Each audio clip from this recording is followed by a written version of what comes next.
يا أيها الذين آمنوا استجيبوا لله وللرسول إذا دعاكم لما يحييكم واعلموا أن الله يحول بين المرء وقلبه وأنه إليه تحشرون. بسم الله الرحمن الرحيم. الحمد لله رب العالمين، والصلاة والسلام على رسول الله صلى الله عليه وسلم وعلى آله وأصحابه ومن والاه. أما بعد، أوصي نفسي وإياكم بتقوى الله عز وجل وراكبوه مراقبة من يعلم أنه يسمعه ويراه. السلام عليكم ورحمة الله وبركاته. Abebitiibwa abali mu musomo gwaffe guno olwaleero nga tumwebaza Allah subhanahu wa ta'ala okusookera ddala, ne tumwebaza era ne tumutendereza n'amatenda amajjuvu gonna, nga tumusaba asookusaasira n'emirembe kuwa ekitiibwa Nabbi Muhammadi sallallahu alaihi wasallama olw'omulimu omunene gwe yakola n'abeera nga atuusaako eddiini eno ey'obusiraamu nga Allah subhanahu wa ta'ala bw'ajagala tubeere nga tugitambuza. Nga bwekityo ne tumusaba Allah asse okusiima n'okusaasira kwe ku basahaba oba ku mikwano gya Nabbi sallallahu alaihi wasallama abaakola omulimu omunene ennyo ogw'okugumya ow'ekitiibwa Nabbi sallallahu alaihi wasallama, ne babeera nga tebaamwabulira wabula baamugumyanga, n'abeera nga agenda mu maaso n'omulimu ogwo Allah subhanahu wa ta'ala gwe yabeera nga amukwasa. Baganda bange, be mba mujjukira bulungi bwe twakoma mu musomo gwaffe ogwaggwa emabega, twabeera nga twayogera ku nsonga ekwatagana ku talaka. Talaka kigambo kimanyikiddwa buli muntu yenna, buli lwoyogera ku talaka buli omu abeera ng'akola ki, ng'akitegeera, naye obuzibu buli mu kiteeka mu nkola. Kakati twayogera mu musomo ogwo, twayogerako ensonga bbiri mu nsonga eziviiriddeko abantu okubeera nga olwaleero beetalaka nnyo, abakyala n'abasajja nga beetalaka nnyo ne babeera nga bavaamu ki, baawukana mu bufumbo. Olwaleero biizinillahi ta'ala nga tugenda mu maaso n'omusomo ogwo gwe gumu, tusaba Allah subhanahu wa ta'ala abeere nga atusobozesa nga tujja ku nsonga ey'okusatu, ku nsonga eziviirako abakyala n'abasajja okubeera nga baawukana ne babeera nga beetalaka, abasajja okubeera nga batalaka bakyala baabwe. Naam, ensonga ey'okusatu mu nsonga enkulu ennyo ze twagala tunokoleyo ezireetedde abantu abo okubeera nga baawukana, adamul waqi'iyya, buli omu obutakakasa kiriwo. Naam, omuntu bw'agenda okufumbirwa aba ayina programu zize zakola ki, zayagala zibeere. For example, mulimu abakola ensobi mu basajja n'abeera nga agenda okubeera nga awasa ne yeewaanawaana n'agamba yenga bw'ali omugagga, kwegamba nga yali mu bagagga, masalan tugambe okugeza nga mu ggwanga lyaffe erino erya Uganda, n'agamba nti asinga abantu bonna okubeera nga baki, nga bagagga. N'asuubiza omukyalo ono ebintu, n'amusuubiza goloofa, n'amusuubiza amamoroka, n'amusuubiza agenda kuzimbira abeewaabwe. Kati omukyala najja okufumba mu maka ng'amanye ebintu ebyo byonna bigenda kubeera nga bikola ki, nga bibeerawo. Kati obuzibu bw'atuuka mu maka anoonya ebintu biri ebyamusuubizibwa nga tabikola ki, nga tabiraba. Then kati omukyala bw'abanga Allah subhanahu wa ta'ala tamuwadde nnyo bugumiikiriza okubeera nga agenda n'ekyo kyasanze, kijja kubeera nga kimuviirako okubeera nga alemwerera okubeera nga akola ki,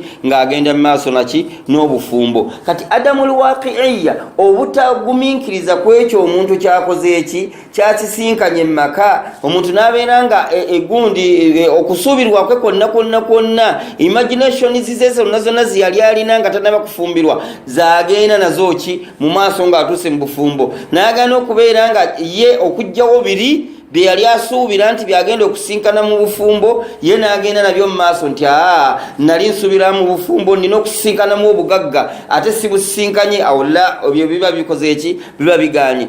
Mu bufumbo nali nsuubirwamu okubeera nga nze omusajja tayinza kunvumayo kigambo n'ekimu, ate nsanze omusajja wano akola ki, avuma.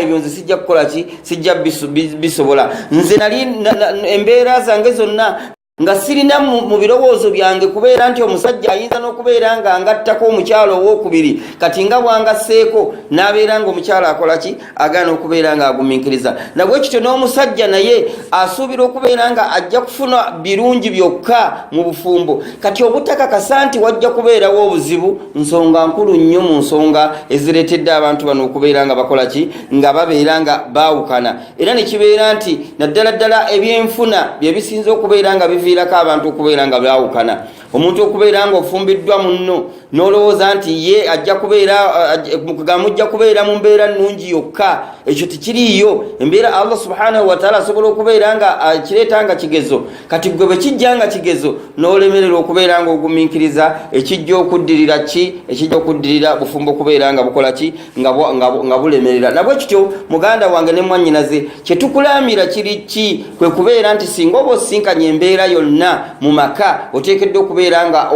bye waliko imagination zizo zonna okulowoozaako kye wali osuubira okusanga mu bufumbo singa oba osinkanyeyo ekirala oleme kulemerako kubeera nga gwe tokyukakyuka wabula gwe oli awo oli ku mbeera eyo obeere ng'ogenda muganda wange ne mwannyinaze obeere ng'ogenda ku mbeera eyo gy'osisinkanye mu bufumbo ojja kubeera nga ojja kusobola okubeera ng'owangaala ne bbaawo nawe omusajja ojja kusobola okubeera ng'okola ki ng'owangaala ne mukyala wo lwaki ku lw'okubanga buli omu ali ki asobola okumuvinga n'ava ku ekyo ky'abadde alowooza n'agenda ate ku kintu ekirala obufumbo naawe bujja kusobola okubeera nga bukola ki nga bugenda mu maaso naye singa gwe onoobeera ng'ogamba nti nze wennalemera nina okufuna ebintu byange bye nali nsuubira mu bufumbo bwe mbanga sibifunye bye nali nsuubira ngenda kubeera nga twawukana muganda wange ne mwannyinaze obufumbo awo bugenda kubeera nga bukola ki nga bubalema naam ensonga eyokuna mu nsonga enkulu ennyo eziviiriddeko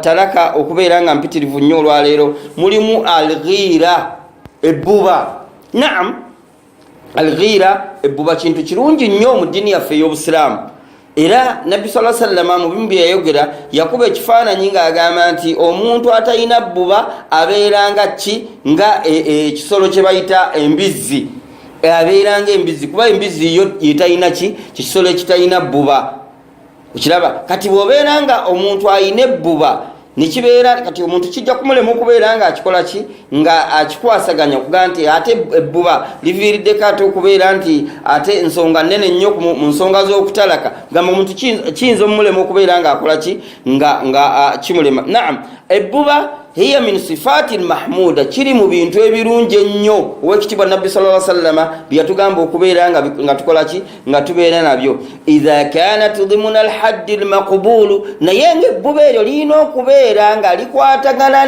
n'engeri etendebwa nti omuntu oyo alina ebbuba naye ng'ebbuba lye lirimu n'empisa kubanga ebbuba lyo ojja kubeera nalyo nga limu n'empisa so si gwe kubeera na bbuba ate ng'oyagala ate okubeera nga gwoli ne waki ne waggulu yesu ojja kubeera n'ebbuba lyo naye ate ng'ojja kukkiriza ne difiiti singa onoogaana okugamba nti ebbuba lyo lyerijja okubeera waggulu muganda wange ne mwannyinaze obufumbo bujja kuba bukoze eki bumaze okubeera nga bukulema amma idha asbahti halatu maradiya singa tukisinkana nga ebbuba buno bufuuse bulwadde mulimu abantu abalina ebbuba nga mu butuufu ebbuba lyabwe lyafuuka na bulwadde nga tasobola kubeera nga agumiikiriza ebbuba lye for example omusajja oyinza okuba nga oli mufumbo kati ng'omulembe gwaffe olwaleero gwe tulimu oli mufumbo ate oyagala mukyalawo abeere nga akola ate tomwagala abeere nga ayimirirako n'abasajja Allah tikisoboka ku lw'okubanga ekkubo lyatambuliramu tomuguliranga na mmoroka oyagala abeere nga agenda alinnya mmoroka ate tomwagala abeere nga atuula n'abasajja mu mmoroka mu takisi gyatuddemu n'olwekyo muganda wange eryo tukugamba nti lyebbuba teriri mahmuda lwaki ku lw'okubanga lirina ate eryo bijja okukulemesa ebyandibadde nga bisobola okubeera nga obifuna nebikolaki nebikulemesa n'olwekyo singa tulaba omuntu ng'ebbuba lyalina nga lifuuse bulwadde yuraqibu fiha ahada zawjaini taharrukati al-akhar nga gwe embeera zo zonna z'olimu omukyala w'olufuluma bw'oti nga naawe okwata akagaaliko obanga akwata kapikipikiko obanga okwata akamorokawo omukazi wattu abeera asotya agenda alinnye emmoroka nga naawe ojja omulabiriza emabega ekyo muganda wange kijja kukuviirako okubeera nga obufumbo tebugenda kubeera nga bukola bukola ki nga butuukirira. Lwaki? Olw'ebbuba ate eriyitiridde erigenda okubeera nga likola ki nga limenyawo obufumbo bwammwe. N'olwekyo kiki tukulambira muganda waffe? Tukugamba nti ebbuba ddungi naye ate libeere nga liri mu mbeera Allah subhanahu wa ta'ala gye yalikola ki gye yaliteekamu, so si kusussa nnyo. Era ng'olina okubeera ng'okiraba ng'olaba nti ebbuba eryo terijja ate kufiiriza ate ebyandibadde ebiki ebyandibadde ebirungi. Ng'ebbuba eryo terijja kujjawo kubeera ng'olina obukakafu mu mukyala wo. Ebbuba eryo terijja kujjamu kubeera ng'olina obukakafu mu bbaawo. Abakyala ayinza okubeera n'ebbuba nga buli mukazi gw'alaba ne bbaawe agamba nti oyo yamwagadde. La abadan. Tulina okubeera nga olina obukakafu mu bbaawo nga mu butuufu ne bajja ne bakugamba ekigambo ku bbaawo, gw'olina okubeera nga gwe difensi ye gw'ojja n'omugamba nti ekyo n'obagamba nti ekyo tasobola kubeera nga gundi yakoze eki gundi yakikoze. Kubanga ekigendererwa mu bufumbo nabwo mulimu difensi. Omuntu okuwa difensi bbaawe nabwe ekityo omusajja naye n'abeera ng'awa mukyala we difensi. Omukyala wo ne bajja ne bakugamba nti munnaye mukyala wo nno twamusinkanye ng'akola ki ng'ayina gwalabika gwe badeddereza naye n'obagamba la ekyo Mariyamu tasobola kubeera ng'akola ki ng'akikola, okutuusa embeera lweyitirira ennyumu ng'oba oli awo n'abeera nga gwe kennyini akola ki ng'akulaga. Naye bw'onoobeera ng'ekikuleetedde ekyo nga gwe buli lw'omulaba ng'olaba nti yakoze ekintu ekyo, ojja kubeera nga obufumbo togenda kusobola kubeera nga owangaala nabwo. Naam, ensonga ey'okutaano mu nsonga enkulu ennyo ezireetedde ettalaka okubeera nga y'amaanyi nnyo olwaleero luno, al-idimaani kitegeeza ki? Inna lil idimaani athar, kugamba okubeera omuntu ng'alinga atamiira okubeera for example nga ebintu bya sigala ebyo ebintu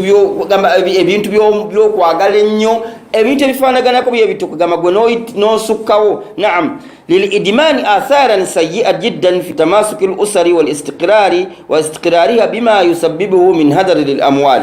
Nti okubeera muntu nga ayagala nnyo ebintu by'okubeera nga ebyobweyagaze, ebintu by'okutamiira for example kunywanga sigala, okwegamba ebintu byonna, buli kintu ekisukka ekkomo kibeera kitwalirwa mu bintu ebikola ki ebiri waggulu ennyo wekikola ki wekyetaagisa. Kati nno ebintu ebyo bivaamu okubeera ng'abantu tebasobola kubeera ng'obufumbo bwabwe bugenda mu maaso. Ebbanga buli omu lwabeera nga ye buli kimu akyagala nga kiri fuulu nga kijjudde, talina kyayagala nga kyakitundu, wabula buli kimu alina okubeera nga kintu kikoze eki kijjudde. Era ensonga eyo eviiriddemu okubeera nga abantu balwadde n'okulwala. Omuntu ajja n'alya nnyo n'abeera ng'afuna obulwadde, omuntu n'ajja n'anywa sigala n'abeera ng'afuna obulwadde, omuntu n'ajja n'anywa nnyo gundi tugambe nga soda n'abeera ng'afunamu obulwadde. Idimaani kitegeeza buli kintu kyonna buli lw'okisussa ne kibeera nga ky'amaanyi nnyo kivaamu okubeera nga bukola ki ng'osobola okubeera nga otamiira. Kati endwadde ne zibeera nga zikola ki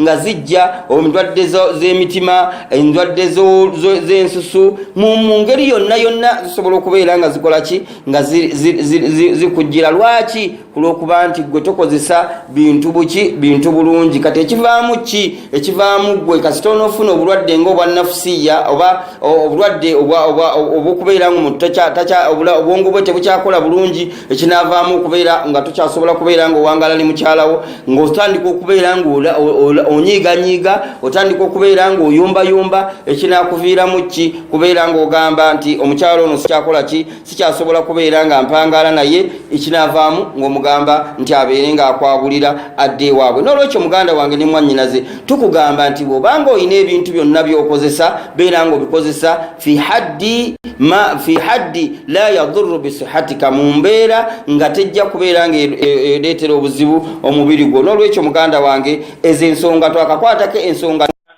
ku nsonga zetugambye ezireetera obuzibu mu kukola ki mu kubeera nga abantu basobola okubeera nga talaka ziyitirira nnyo. Naam, tujja kukoma wano olwaleero insha Allah. Omusomo gukyagenda mu maaso, tujja kubeera nga tugongerako ate mu lecture yaffe endala eneddako biizinillahi taala. Subhanaka Allahumma bihamdika nashhadu an la ilaha illa anta nastaghfiruka wa natubu ilaika. Wassalamu alaykum wa rahmatullahi wa barakatuhu. يا من أجبت دعاء نوح فانتصر وحملته في فلكك المشحون يا من أحال النار حول خليل